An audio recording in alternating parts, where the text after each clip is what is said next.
Hey, what's up, guys? Good, good, good. So the title of, dang, I'm sweating up a storm.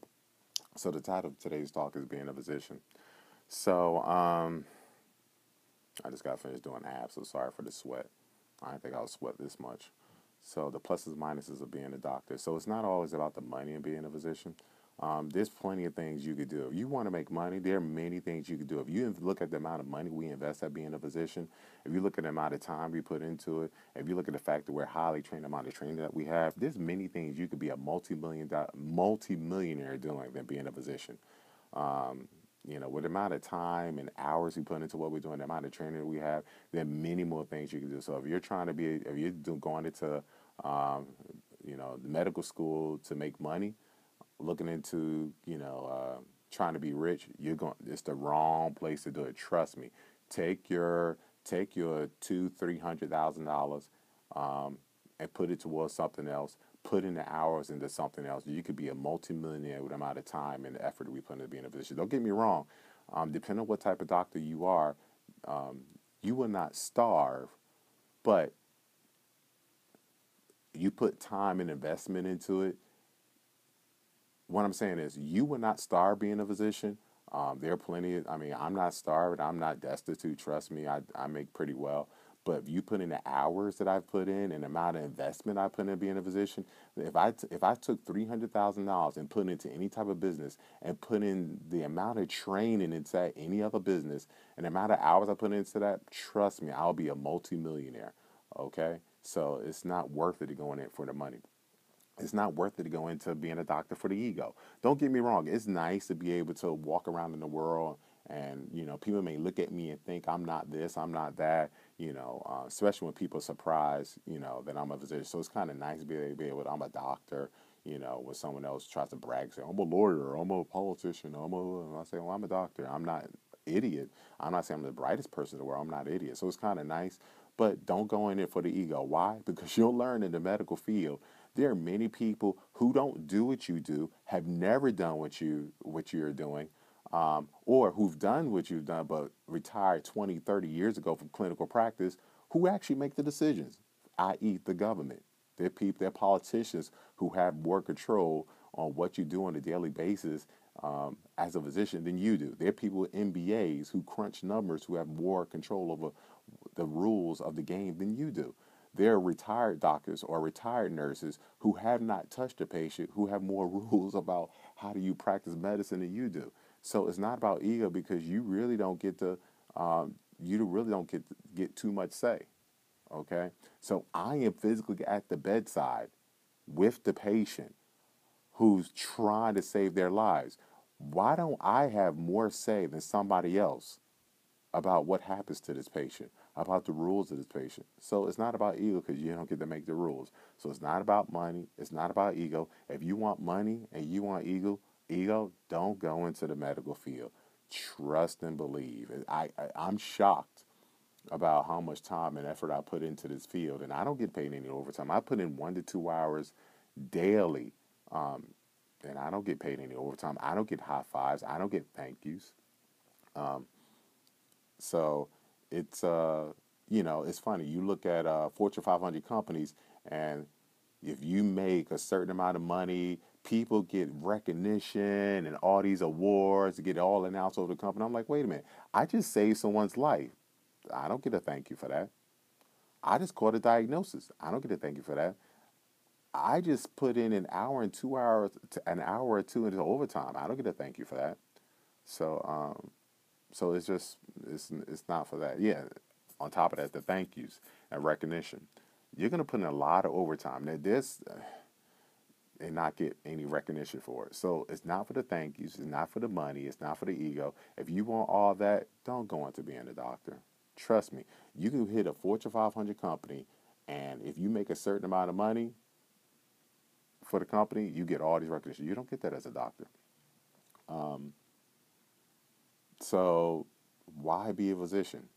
Only be a doctor if you truly love helping people. Only be a doctor if you truly want to help people. You like the sense of healing. I get satisfaction of going into the emergency room, seeing my patients, taking care of them.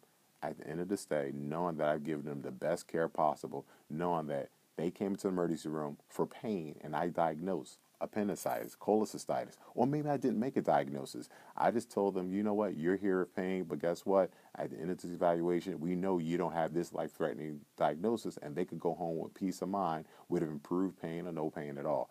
A lot of time, I don't send them home with no pain. They still have pain because that's just the way it is when you have a non-life-threatening diagnosis. You could have a viral cause of your abdominal pain and still have pain that still is not resolved by the time you come to by the time you leave the emergency room.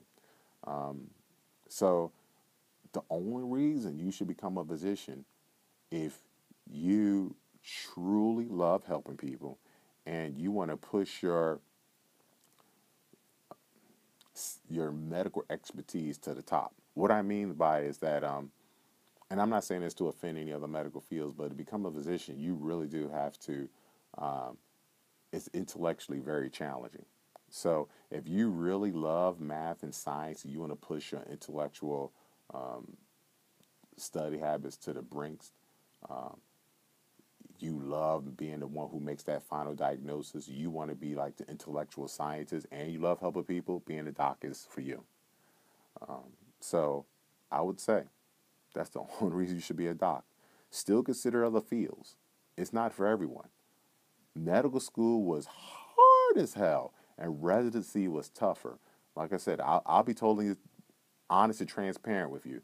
I've had depressive episodes in medical school and in residency, and I've had situations where, I'll be honest, um, and I'm only saying this for transparency because I'm not going to lie to you guys, and I'm going to be totally honest.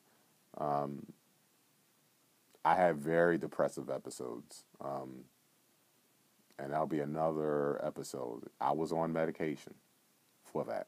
I'm not on any medication now for depression, but it really, really, really, really, really, really hit me hard, and I came to a conclusion. I really was strongly considering quitting medical school and was considering quitting residency at that time. But I'm glad I didn't, because being a doctor really does teach you. It's one of those things where um, if you could survive medical school and survive residency, I honestly feel like, wow, I could survive anything. I could do anything in life. It really did give me that confidence in life. And I think maybe I needed to be a doctor because it gave me a lot of confidence. The stuff you go through in medical school and residency, you can survive that. You can survive many. I'm not saying that's the only thing you could do to get that experience, but it's one of the things that I feel like just giving me a lot of confidence in life because the things I had to do in residency, it was ridiculous. The amount of sleep that I lacked and still had to come up with complex decision-making skills with zero sleep, being up for like 30 hours. When you're able to do that, when you're able to take care of the sickest of the sickest in the hospital, in intensive care unit, and if you've been up for 30 hours, it's a life-changing experience. And to do that over and over and over, non-stop action, it was crazy. It was crazy. All right. So that's the purpose of this talk. If you want real deals, some other things, because for the interest of me not trying to lose my job or get myself in trouble, you can hit me up one-on-one, and I'll tell you on the phone or in person some of the real deals about being a doctor. Would I do it again? Yeah, I would do it again. I would be a doctor again. I would do it again. I would definitely do it again. Maybe work much less hours, but I would do it again. So um, that's the only reason you should be a doctor. If you want the other stuff, join a Fortune 500 company, become a politician, become a movie star. But if you love to help people and you want to push your intellectual abilities to the brink, be a physician. I think in my opinion, that's the only way you could really push a scientific, medical, intellectual to the brink and help people is to be a physician. Any other healthcare professional has limits on those two. And no offense against those, you have limits. You're not being a doctor. I mean, doctorate of medicine, which is why we're called MDs. It's unique. It's a unique experience. All right, peace.